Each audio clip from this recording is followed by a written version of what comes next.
Well, welcome back to Special Report. It has been 334 days since Hamas launched the deadliest attack on Jews since the Holocaust, including slaughtering children, raping women, burning families alive, and taking hostages. Since October 7th, more than 1,200 Israelis have been killed, and terrorists are still holding hundreds of hostages. And just recently, 6 Israeli hostages were found dead in Gaza, including one Israeli American. This tragic news has gripped not just the Middle East, but here in America soil as well, where protests have erupted across college campuses and even a new wave of anti-Semitism. However, from tragedy and chaos emerges hope and brotherhood. The hashtag #BringThemHome has emerged, which reminds everyone that the hostage situation is far from over. One of those hostages is Omer Neutra, an Israeli-American born in New York City, raised in Long Island, and now believed to be held by Hamas. Yasmin Magal, welcome to Special Report. Thanks for joining us today. Thanks, Yasmin. Thank you for having me. Yasmin, first of all, just on a human level, tell us about your cousin so we can get to know the young man that he is. So Omer is, like you said, a born and raised American. He grew up in Long Island, New York. He went to Jewish school. He grew up in the Jewish community in New York. He did a youth group. He was a captain of 3 sports teams in his high school. He loves cats a lot, and he's a natural born leader.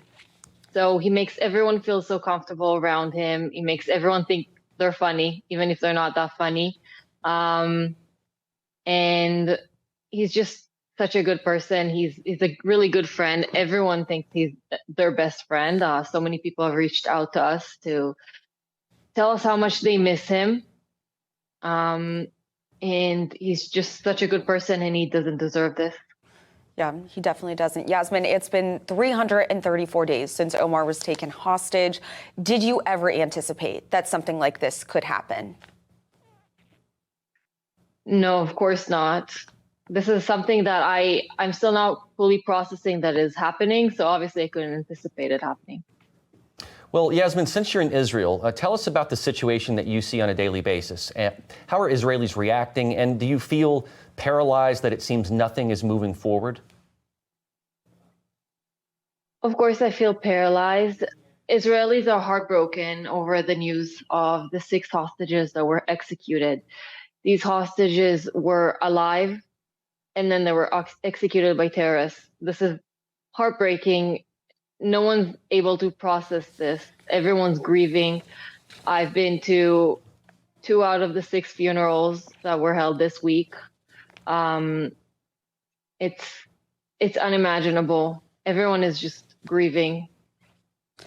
Yasmin, have you spoken to any of the other families that have currently family members held hostage still? Of course, yes. We're all kind of like a big family at this point. We've been in this together for almost a year now, sadly. So we really did become kind of like a big family, and it just makes it so much harder when we lose some of the hostages.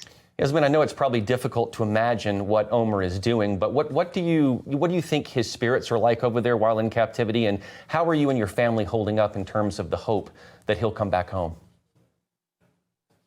So I hope Omer is surviving and doing whatever it takes to survive. On my end, I am doing my best to send him hope and energy. And if I can't keep my hope, then I can't expect him to keep his. So of course, I'll do whatever it takes to keep my hope up and send him good energy.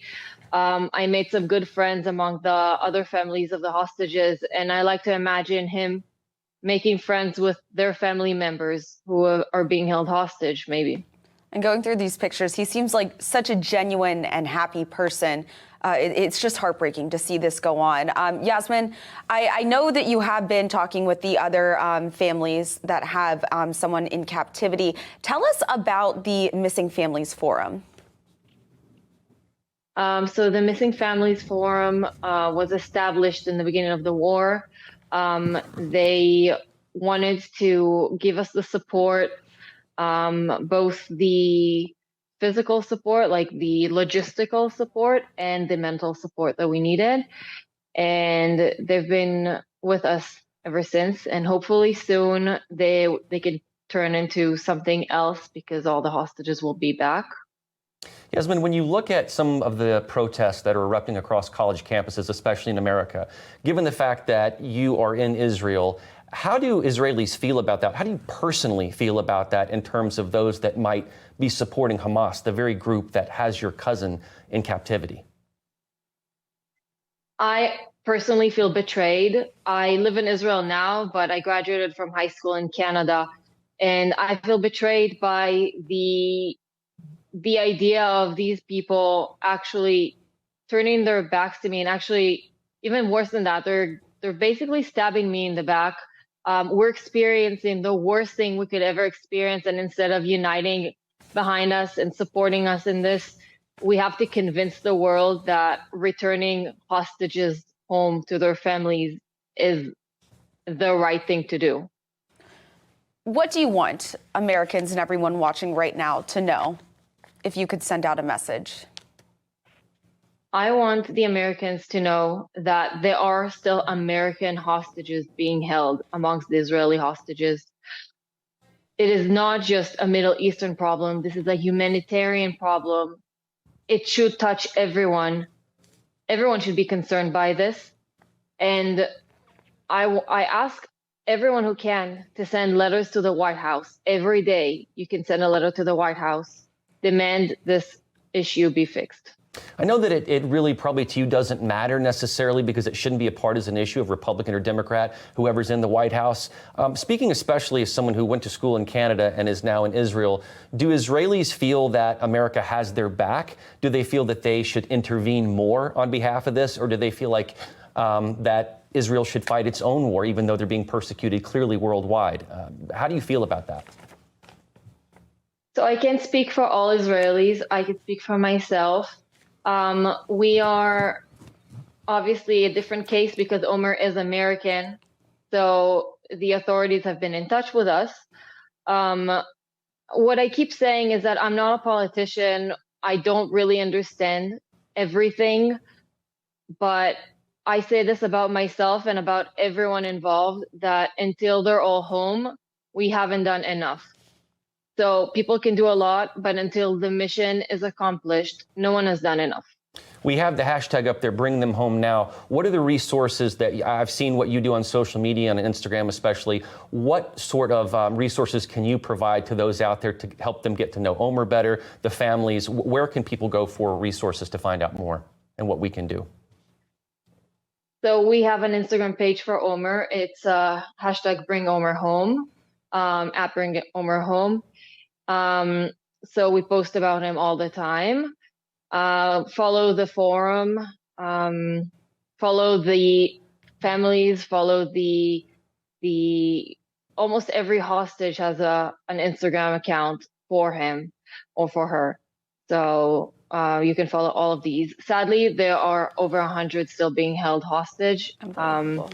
It's probably hard to follow every one of them, but if every viewer can pick at least one or two that they follow and connect to and understand that this is not just a face on a poster or a photo. This is actually a human being being held in hell for 11 months, suffering torture. Well, thank you, Yasmin, for sharing your heart with us today and your emotions. And we're all praying that Omer will come home very soon. Thank you so much for being with us.